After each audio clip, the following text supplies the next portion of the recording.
We have some Slater Raiders here tonight.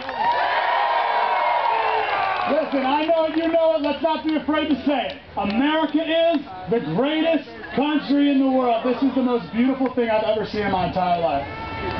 Thank you all so much for being here tonight. This is absolutely incredible. Now listen, I just want to get, first of all, I got to give a thank you to everyone who just did this. This is Dennis Dudley on the bagpipes, VFW 1848, Highland Ave in Jackson, and Kim Perry with the pipes. And George Washington, we're going to hear from George in a little bit here. I want to get this out of the way right in the beginning here. This is for MSNBC and all the other people here who doubt our motives about us being here tonight and every time that we gather in the future. Are you angry? Are you angry at the way Democrats have led our country the last 4 years? Now listen to this, MSNBC. Are you angry at the way Republicans have led our country 10 years before that? It goes both ways.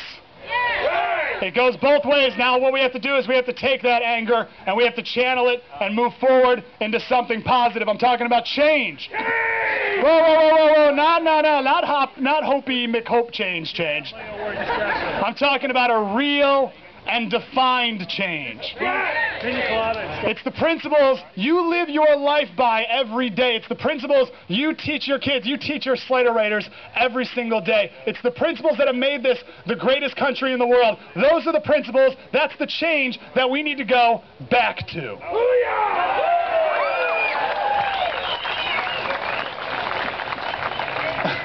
I just had my Glenn Beck moment a second ago during the national anthem, so I'll try not to do it again, but volume needs to go. Look at this day. We are so blessed. Can everyone hear me okay? We are so blessed. We are so lucky to have been born in this country. The chances of that happening are almost zero. And here we are today. And if you have spent some time abroad, if you weren't born in this country, you appreciate it more than most. You appreciate the natural beauty of our nation. You appreciate the towering symbols of prosperity in our nation's capitals and our nation's cities. You appreciate the art and music and theater, which is the highest sign of a civilized nation. You appreciate the medicine and scientific advancements that have cured diseases, doubled life expectancy in the last 100 years, and allowed us all to live more prosperous, healthy, and happy lives. And it's more than these things. It's more than the things, it's the people. It's you who make this country. The farmers who have made this country the breadbasket of the world. The inventors who have created more new wealth than the rest of the world combined. The businessmen and entrepreneurs who truly embody the American spirit. They are the modern day pioneers. Modern day pioneers, always unafraid to step into the unknown. Our teachers, who overcome the obstacles of a public school system and still inspire our kids. And our kids who dream so big that they inspire us.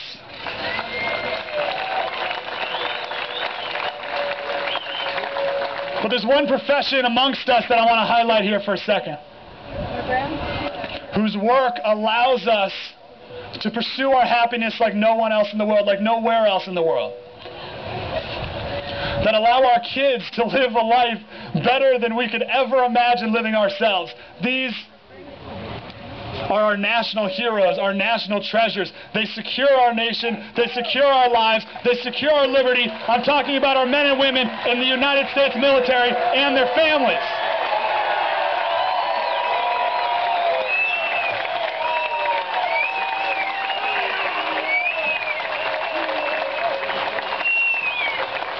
Now, whenever I do this, sometimes we have some people who are very shy, very humble. Any active duty service members here, please raise your hand. Active duty service members, National Guard, please raise your hand. Thank you. Thank you.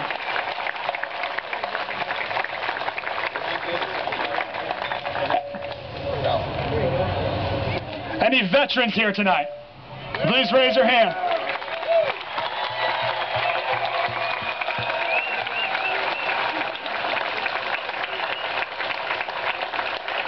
Thank you. Any family members of anyone who's ever served, moms, dads, brothers, sisters, aunts, uncles, cousins, best friends, please raise your hand. Anyone who's ever had a sleepless night thinking about one of our service members overseas, please raise your hand. Anyone who's ever prayed for one of our service members or all of them to make it home safely. Thank you. Words can't do it. They can't thank you enough. It's our actions is how we pay tribute to you. And I want to apologize.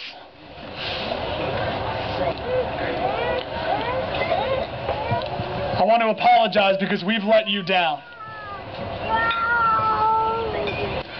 You've prepared to give your life for the principles that have made this the greatest country in the world. You have left your families for long periods of time.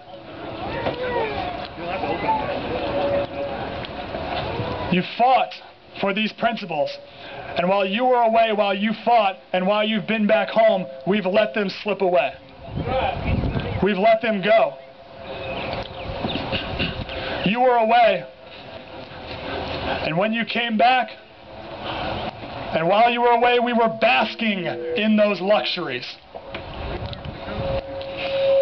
Basking in those luxuries, taking them for granted, letting them slip through our fingers, never knowing what we had, and never realizing the result of our apathy. And I'm telling you right now, on behalf of every single person here, we will never let that happen again. Your challenges, your service will never be in vain ever again. We dedicate ourselves right at this moment. We rededicate ourselves to fighting at home for the things that you fought over there. Never again will we ever forget for one moment what you've done for our country. We want to thank you again. Again, we can't thank you enough with our words. We're going to pay tribute to you with our actions. And what we're going to do right now, before I come back and say a few more words about what we do next, is I want to talk with a couple of our heroes, of our nation's heroes. And first, I want to invite up to the stage a veteran of Afghanistan, Operation Enduring Freedom 7, Jason Keel.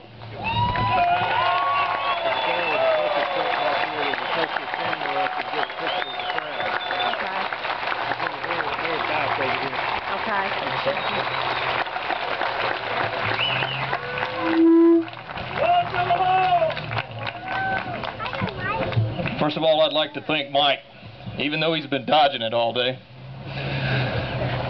for giving us a voice all over West Tennessee and beyond.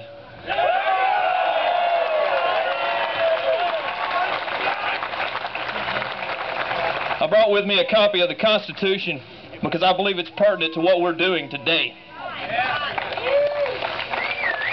In 1994, I joined the military and I swore to uphold and defend the Constitution of the United States against all enemies, foreign and domestic.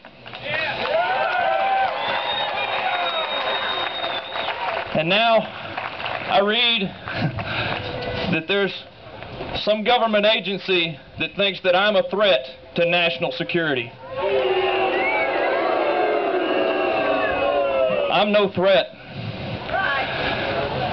And to paraphrase Patrick Henry, if this is treason, then ladies and gentlemen, let's make the most of it.